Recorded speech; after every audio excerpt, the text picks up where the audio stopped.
Olunaku lw'eggulo waliwo ababaka ba Paalamenti abatongoza kaweefube w'okunoonya emikono nga gino gigendereddwamu okujja bakamisona bana aba Paalamenti ku buvunaanyizibwa buno nga babalumiriza okweza akawumbi kamu n'obukadde 700 mu ngeri etyobola ekifaananyi kya Paalamenti. Kuno kuliko eyali akulira oludda oluvuganya mu Paalamenti kati nga kamisona Mathias Mpuuga ono yafuna obukadde 5, Esther Foyochan, Prose Mbabazi Akampulira ne Solomon Sirwanyi bano bonna buli omu yafuna obukadde 4.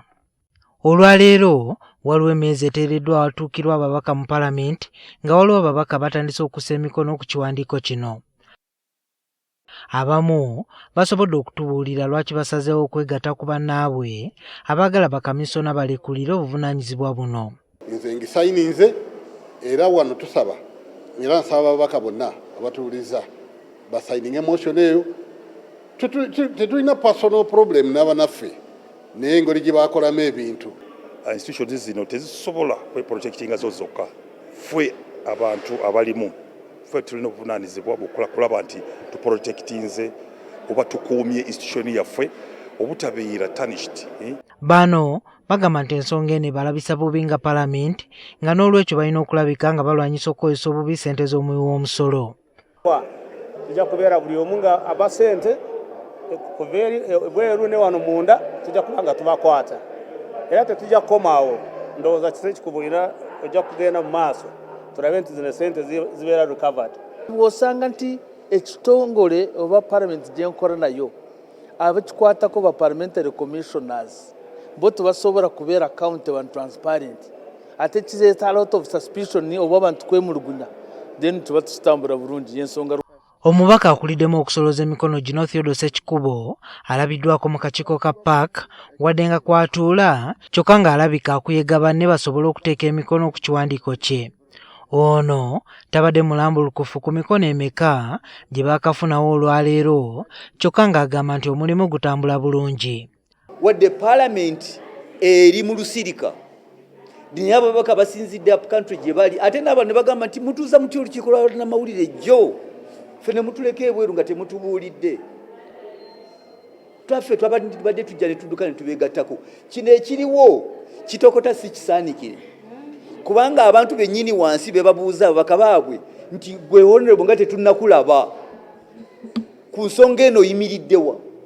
Waliwo ababaka bakyeremye okuteeka emikono ku kiwandiiko kino nga bagamba nti ekigendererwa ky'abakuliddemu omulimu guno tebakimanyi. Okumala okumanya bannange bano abaleese ekiteeso bali ku nsonga ntuufu banaagiggusa oba bayinza okuba nga bayinza okutuuka awantu nabo ne balabibwa ne bakoma mu kkubo. Ekyo kimu kubanga ebiteeso bingi bireeteddwa wano naye ne bikoma mu kkubo tewategera ku wano ekyamusenero honorable minister bwe kyakoma gwomanyiwo.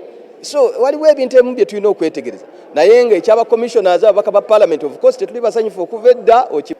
Mu Paalamenti ye-10 Odongo otoya initiatinga ekipapulo ekigoba omusajja ne tuteekako emikono ne tulinda tugenda okulaba omusajja ali Bungereza ne tubuuza ate kiki ekyaliwo kumbe ye yayiseemu dda eri n'agenda.